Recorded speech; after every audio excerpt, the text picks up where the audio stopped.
Cancer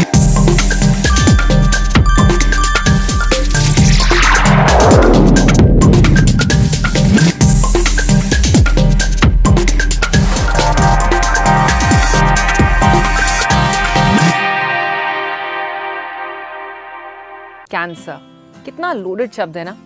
जैसे ही कोई इसका नाम लेता है हम सबके सामने किसी ना किसी का चेहरा आ जाता है। एक टाइम था कि कैंसर औरों को होता था, लेकिन पिछले 10-15 सालों में अपनों को होने लगा है। लेकिन ट्रीटमेंट का खर्च अब भी बहुत लोगों की पहुंच के बाहर है। हम सब उन केसेस के बारे में जानते हैं, अक्सर सुनते हैं, जहां लोगों ने अपने इन्वेस्टमेंट्स, अपने एसेट्स, यहाँ तक कि अपने घर तक बेच दिए to save a loved one.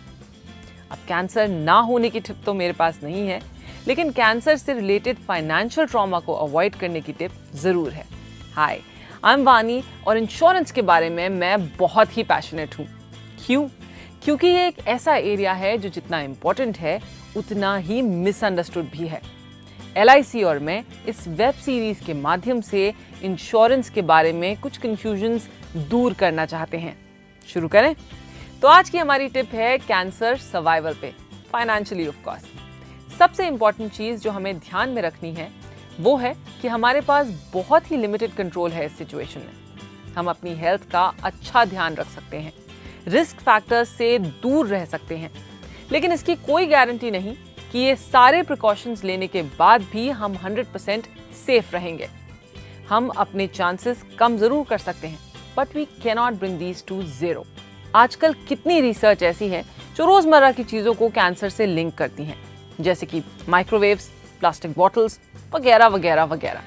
हमें लगता है कि केवल स्मोकिंग और तंबाकू जैसी जानलेवा आदतों से दूर रहें तो हम कैंसर से भी दूर हैं, मगर अफसोस कि अब ऐसा नहीं है। सो इट्स एक्सट्रीमली इम्पोर्टेंट कि हम रेगुलर मेडिकल चेकअप्स कराएं। जितना अर्ली डिटेक्शन उतना बेटर प्रोग्नोसिस और उतना ही छोटा ट्रीटमेंट। सेकंड, अपने लिए एक कैंसर कवर पॉलिसी जरूर लीजिए। यस, क्योंकि यही एक ऐसा एरिया है जहां आपकी मेडिकल पॉलिसी भी कम पड़ सकती है। एक तो अमाउंट की बात है और दूसरा ये कि वो अमाउंट किन चीज़ों में खर्च कर सकते हैं आप। हेल्थ इंश्योरेंस आपके हॉस्पिटलाइजेशन कॉस्ट्स कवर करता है, मगर ट्रैवल कॉस्ट्स उसका क्या? प्री हॉस्पिटलाइजेशन ट्रीटमेंट्स जैसे कीमोथेरेपी, क्योंकि कैंसर का इलाज अलग है, इसकी ज़रूरतें भी अलग होती हैं और इसीलिए LIC ने कैंसर कवर प्लान को कुछ हटके बनाया है। कैंसर पेशेंट्स की पहली ज़रूरत कैश इन हैंड, ट्रीटमेंट के लिए ही नहीं मगर ट्रीटमेंट से रिलेटेड हर छोटे बड़े खर्च के लिए।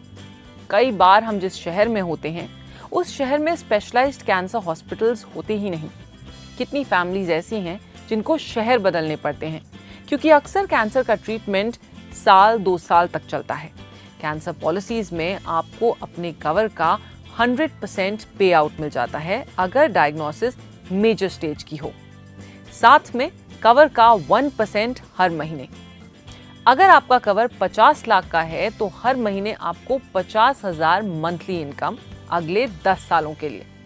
कैंसर के साथ लड़ने के लिए पूरी स्ट्रेंथ चाहिए होती है और इस समय नौकरी या बिजनेस होल्ड पे जाता ही है। तो ये जो एक्स्ट्रा मंथली इनकम आ रही है वो आपके स्ट्रेस को मैनेज करने में बहुत काम आती है। अगर पेशेंट नहीं रिकवर करते तो उनकी फैमिली को ये मंथली इनकम मिलती है जब तक 10 साल नहीं बीतते। अगर कैंसर माइनर स्टेज का है तो आपको अपने कवर का 25% पे आउट मिल जाता है। सो अगर आपके कवर 20 लाख के हैं तो 5 लाख पे आउट, और बाकी अगर कैंसर मेजर स्टेज तक जाता है तब। और ये सब आपके हर महीने के चाय कॉफी के खर्च से भी कम दाम में। जानते हैं, साल के 3,000 रुपए भी नहीं लगते 25 लाख के कवर के लिए, किसी 30 साल के इंसान के लिए, यानी हर महीने के 250 रुपए से भी कम। कैंसर कवर फैमिली के किसी बुजुर्ग की तरह ही है, समय आने पर पीछे नहीं हटता और वो सब करते हैं जिनकी जरूरत है, बिना किसी कहासुनी के। डायग्नोसिस से लेकर मंथली इनकम तक आपको बस डायग्नोसिस रिपोर्ट LIC की ब्रांच में सबमिट करनी होती है with no extra paper work. सुन के ही रिलीफ हुआ ना? इमेजिन कीजिए कि लाइफ के उस टाइम पे जब सारा फोकस रिकवरी पे रखना हो, ऐसा एक्चुअली हो पाए। आधी लड़ाई तो आप वहीं जीत जाते हैं जब पैसे का स्ट्रेस नहीं होता। ना किसी और पे डिपेंड रहने की ज़रूरत, ना जिंदगी भर की मेहनत के बनाए हुए एसेट्स को तोड़ने की ज़रूरत। तो सोचिए और अपनी फैमिली से इस बारे में बात कीजिए। ये बातें अनकंफर्टेबल ज़रूर हैं, मगर ज़रूरी भी हैं। और फिर अपने LIC एजेंट से कैंसर कवर पॉलिसी की जानकारी भी लीजिए। इस हफ्ते आपके 2 मिनटों के लिए बहुत शुक्रिया, मेरी और LIC की ओर से। हमारा show life insurance made easy आपके लिए हर हफ्ते हाजिर है। तो अगले हफ्ते हम 2 मिनट में बात करेंगे क्रिटिकल इलनेस पर।